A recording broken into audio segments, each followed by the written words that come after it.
Does the channel provide value? Focus on the foundation. I am a travel vlogger. It's always about communication. Build those partnerships. What are the problems that you solve for your clients? Just being ahead on the technological side of things. Leading an organization. You not only want to survive, but you want to thrive.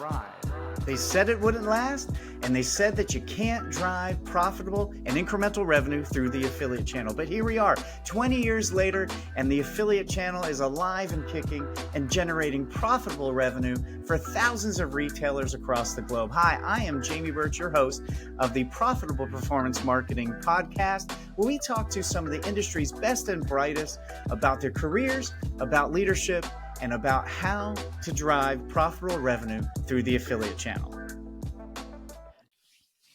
Hey everyone, welcome to today's episode of the Profitable Performance Marketing Podcast. I am your host, Jamie Birch, and founder of the award-winning affiliate management agency, JEBCommerce. That is who is supporting, and that's who's bringing you this podcast today. I'm very excited to talk to you today about alignment of your affiliate channel, and really subtitle of this episode is making sure your affiliates have the proper tools that they need to reach the goals that you have for them. Before we get started, we released 4 new packages of our services at JEBCommerce.com. You can actually go to JEBCommerce.com/elements and see those packages. One of the problems in our space, in the agency world in affiliate marketing, has really been a lack of transparency of what advertisers get for the money that they're spending. So we tackled that. Our new CEO, Jake Fuller, put that in place not too long ago, so that we have 4 packages available at JEBCommerce.com/elements.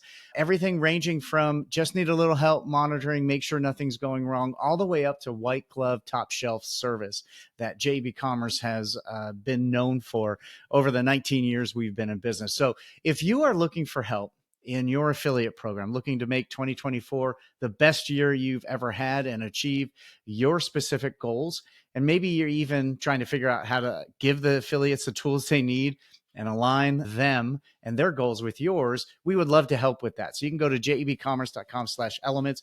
You can also email gethelp@JEBCommerce.com to find out more as well. And Jake and the team will reach out to you very, very quickly. So anyway, go check that out. If you're an advertiser that needs help, we would love to help you. So today, what I wanted to talk about is really top of mind. It's an area that often gets missed.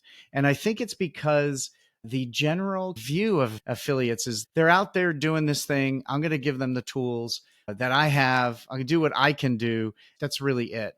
And that's a big misconception. You have to think of affiliates as partners. So one thing you've heard me say in this podcast over and over and over again is this is about relationships, and that means partnerships. So in order to get what you want, you kind of have to know what your partner needs, right? Think about partnerships. Those are good for both parties. All too often, and I think this comes from when this industry started, the advertisers or merchants, that's what we called them at the time, they really drove everything. They had all the power. They spent the money, all the money flowed from them. And so they just put out what they had. And that's sort of still been around, but that's really short-sighted. So let's talk about this idea of alignment.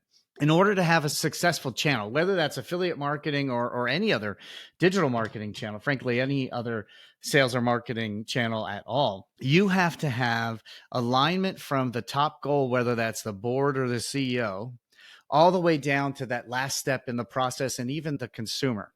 Getting those and each step along the way aligned is a great way to ensure success. So you want to think of a couple of things when it comes to alignment. You want to think of making sure you know what the goal is. You'd be surprised, maybe some of you who've been around as long as I have wouldn't, of how many times the affiliate manager or the digital marketing manager, the person that has affiliate marketing in their purview, they don't actually know what the overarching goal of the company is. So what do? And this has kind of led to a problem in the space and what people look at this channel. A lot of times affiliate managers come up and they don't have any formal training, and they're just maybe that upstart kid who seems to be able to handle whatever's thrown at them, and they get that affiliate channel. That's exactly how I started. And so they don't really know some of the things that really need to happen. So if you're one of those and trying to figure this out, You need to know what the goals of your company are. What are they trying to achieve? We've had clients that their goal was just customer acquisition at a certain cost. As many customers as you can at this cost. As far as how much revenue, they weren't concerned. How much margin, weren't concerned. They were in a high growth phase. That's what they were trying to achieve. We've had other clients where they are trying to position their company for sale. So you can see those two examples widely different. On one hand, with the growth, we just needed to get as many partners who could drive a new customer for that amount. How much revenue they drove wasn't important. How much profit, that didn't matter at all. They just wanted to see customer acquisition. On the other hand, they weren't so concerned about number of customers. They were more concerned about margin. So as the company was getting ready to sell, they wanted to be able to show as much profit as possible. So your entire strategy revolves around, centers on, comes from that overarching goal of the entire company. You get that alignment, and then that goes all the way down the channel to the affiliate manager, to the networks, to the affiliates, and even to the consumer. Now you can see if the CEO wants to get customer acquisition and the affiliate manager is trying to drive profitable sales, while those two can sometimes work well together, many times they are competing against each other. So you have to know, as the person in charge of the affiliate program, what that overarching goal is, so you can develop the strategy to get there. There's all these touch points along the way, from the top of the company down to the affiliate. You have the affiliate manager, you have the network, you have the affiliates, you have the consumers. Sometimes you have sub-affiliates in there. And when I'm talking about alignment, I'm talking about alignment of pay structure, alignment of technology and tracking, alignment of reporting, alignment of consumer offers, and all the technology to make that happen. If you're trying to drive new customer acquisition and profit margin and overall revenue is not an issue for you, do your offers reflect that? Because if you're not worried about profit, you just want to have the best offer out there. That may be part of the strategy. You may want to have the highest commission out there, and you want to report on those things. Now, if you are looking for profit and margin, that may mean you're commissioning much differently on individual products. There's a podcast we released on commissioning on individual products, and that may be the strategy. So you may be providing affiliates with a higher commission on those products, and you may be giving consumers a higher offer on those products, or some sort of maybe a buy two, get one offer or something like that. But you want to make sure you have all that. And you want to make sure really the affiliates have the tools that they need. Let's go through an example and we'll walk through that. We get a lot of advertisers coming to us and they want new customer acquisition. And there's other podcast episodes and blog posts that we talk about exactly where that comes from. Why do they only want new customer acquisition? It's primarily how they view the affiliate channel. And for them, it's the belief that affiliates are only closing. I don't want to pay for those closers. I just want to pay for the new customers. So even understanding what's behind that can really help. But say we're looking to run a program that is primarily about new customer acquisition. What is alignment, and what are we talking about when we talk about tools for this example? Well, first, we want to get new customer acquisition. We want new customers. We have to make sure the tracking is aligned. So are we tracking new customers? Are we reporting in that? Are we able to show in the network how many of those customers coming in are new and how many aren't new? Are we doing that also in our database of record?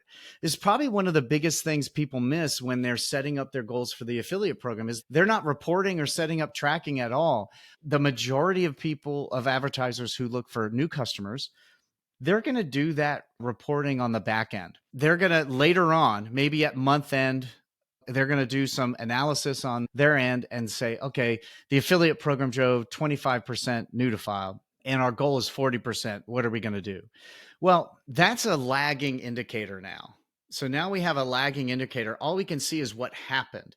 We can't actually do anything really about it. We don't know what partners are generating new customers.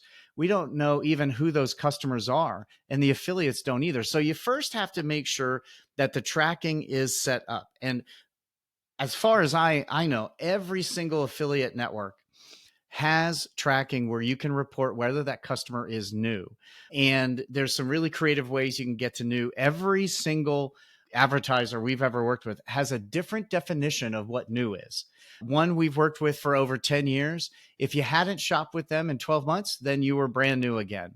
Others, if anyone in that household has ever shopped through any channel before, you're not new.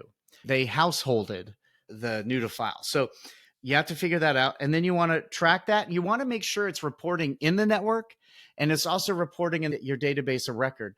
Your database of record, whether that's Google Analytics or what have you, that's great for you to know, but your affiliate partners can't see. They don't know what's going on. So that leads us to our next one, and that's reporting.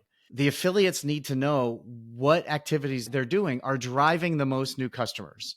So is the placement within the email that I'm sending to consumers, is that generating new revenue? And even if you can get to a point where the affiliate is allowed to identify the actual customer so they can look back and say, this customer was new, they can then tie everything back to that, and their marketing, they can just target their consumers who haven't shopped with you yet. So you want to make sure you're reporting. That's a tool for them as well, knowing exactly what is happening in regard to your goal. The other is pay structure. If you're looking for new customer acquisition and you're paying on all orders the same, well, you're missing the boat. Now they're not incentivized to drive those new customers. You want to make sure your commission structure is such that it is incentivizing what you want from your affiliates. So if you want new customers, then incentivize them to get paid better for those new customers. Again, you've already had your tracking, you already had your reporting. Now you're paying the affiliates a much different rate for those new customers. Why? Because they're more valuable to you. That's what you want. The next area is that offer for the consumer. Now we're getting really into an actual frontline tool that affiliates can use, and that is the offers. So in this case, you want new customers only. One, you got to be able to be tracking them. You're reporting back and forth on which ones are new, so the affiliate knows, they can tell which one is a new customer, what marketing activity led to that new customer. Now you want to make sure you're giving them offers that only new customers can use. And those primarily come into two different categories. That is a new customer only offer. And this is sometimes very hard to set up. But if you're trying to drive that type of activity, isn't it worth it to set this up? On the back end, if you're recognizing whether that customer is new or not in checkout so that you can track and report on it, you should be able to check if an offer is suitable for them. So you should be able to give a consumer offer that's only available to new customers and only works for new customers. And then the other one is a single-use coupon. So here's a coupon code. It's only available once. That will help with the new customers because they can't use that coupon code again. And other affiliates can't get that coupon code as well. So you want to make sure that your consumer offers. And now that also means the creative you have available to them. So what are you providing? Is it attractive to new customers? Are you promoting, and do you have products that are new customer centric? Do you have an introductory product, a product that most people who don't know your brand come in first? Well, you should be commissioning high on that, commissioning high on new customers, and offering that to the affiliate. You may even give them free product to give away, free trial offers. Those are really good for that particular idea. You want to look at what's that top goal. Okay, it's new customer acquisition. Do they have everything they possibly could need to make that happen? If you're not reporting on it and you're not tracking on it and you don't have tools specific for new customers, then how are they going to affect that change? And see, a lot of advertisers believe that the affiliates can't affect that change, and that whether they get a new customer or not is happenstance, is coincidence. But I've worked on well over 200-300 programs over 24 years now, and that is not the case. There are so many affiliates that are so crafty, creative, and then they have a lot of consumer information that they're able to target those new customers, that they're able to target that goal. So it also involves discussion, relationship. Again, we're back to that. Who are they? What are they doing? How do they do things? What can they offer? One of the tools you want to look at is paid placement budget. So actually providing and buying placement before. Some people think that goes a little counter to affiliate marketing, and that affiliate marketing is primarily where I pay after the sale happens. But sometimes you have to give affiliates a better tool to hit the target that you want to hit. And in this example, if it's new customer acquisition, you want to make sure that happens. So now if we think of another example, like we only want premium buyers, that's going to be the partner type that you're bringing in. You may not want to work with the closers. You may want to work with content affiliates. They're probably going to need content, much different content, free product. They're going to need unique ways to track, because to get that top level consumer, or the consumer at the top of the funnel of the purchasing decision, you're going to need to provide them with some introductory content. You're going to need to provide them with different tracking links, because they're probably out there on social media, in video, and sometimes in person talking about your product. So a link that you click isn't always going to work. You'll need to do something like Link Connector has naked links, and a whole bunch of others have a bunch of different ways that you can track. I mean, you could paint it on the side of a van and someone could type that code in and they get credit. So coupon tracking, naked links from Link Connector, stuff like that. You need to be aligned with what you're doing, and you probably are going to need a paid placement budget, because that's how they operate. And you're probably going to need a longer lead time, both in return or cookie days for the affiliate, and also in deciding whether this campaign worked or not. Another tool that you need to provide that provides alignment is that return or cookie day. So if you're looking to just generate as many sales as you can through the channel, that's your goal. Well, then set the cookie day for whatever you like, and you'll probably be fine. Now, if you're trying to get new customers, or you're focusing on content affiliates and get that top of funnel consumer, the introducers you want to promote, you're probably going to want to go with a much longer cookie day, primarily because that funnel needs to work. And if you want those people that are getting consumers at the top of the funnel, the introductory stage, you're going to want to reward them for as long as possible, depending on your sales cycle. So if you're selling a mattress and the sales cycle is 260 days, you probably want to give a little more of the cookie day to make sure that that affiliate gets rewarded. So you got to start thinking differently about the tools you're providing. It isn't just, I'm going to give them whatever I want and we'll be fine, and they'll do what they need to do. You have to look at each partner. You have to compare them to your goals, and you have to make sure that you have alignment and that you are offering them the tools that they need to be successful, because it's not always the same. You can even get down to partner by partner and what they need. And at JEBCommerce, we do a ton of that. It is very much partner by partner. So definitely look at it like that. Alignment, proper affiliate tools. And you know what? I hope this was helpful. If you have questions about this and you're like, Jamie, I get it, but I don't know exactly what tools are available to reach my goal and my partners, I would love to help. You can email all of us at gethelp@jebcommerce.com. Myself or Jake will reach out to you, and we can set up a time, no obligation, set up a time for us to chat about these things. And, you know, help us out. If you know someone who needs to hear this, send this episode over to them. Share it on Facebook, LinkedIn, X, and anywhere on social media. That'll really help get the word out. But what really helps is a 5-star review, whether you're on Apple Podcast, Spotify, or the podcast player of your choice. Those 5-star reviews really go a long way. And we're still looking for guests, starting to line things up for season 4, which will happen in the fall of 2024. And we would love to have you on the show. So email us at gethelp@jebcommerce.com. and we will make sure we get you on the show. And then don't forget to check out jebcommerce.com/elements. If you're an advertiser and you're trying to grow your affiliate program, whether that's new customer acquisition, overall sales, trying to gain market share, box a competitor out, whatever that is, we would love to help you do that. We've been doing affiliate marketing at JEB for 19 years, actually just celebrated 19 years in October. We've managed well over 200 or 300 programs, and our team has done an outstanding job. We would love to take our years of experience and our years of building those partnerships and deploy them on your behalf. So anyway, thank you so much. Thanks for getting to this part of the podcast. Don't forget to share it. If you have ideas, if you have things you'd like to hear from us, just let us know at gethelp@jebcommerce.com. We'll make sure we get that on the podcast. Thank you.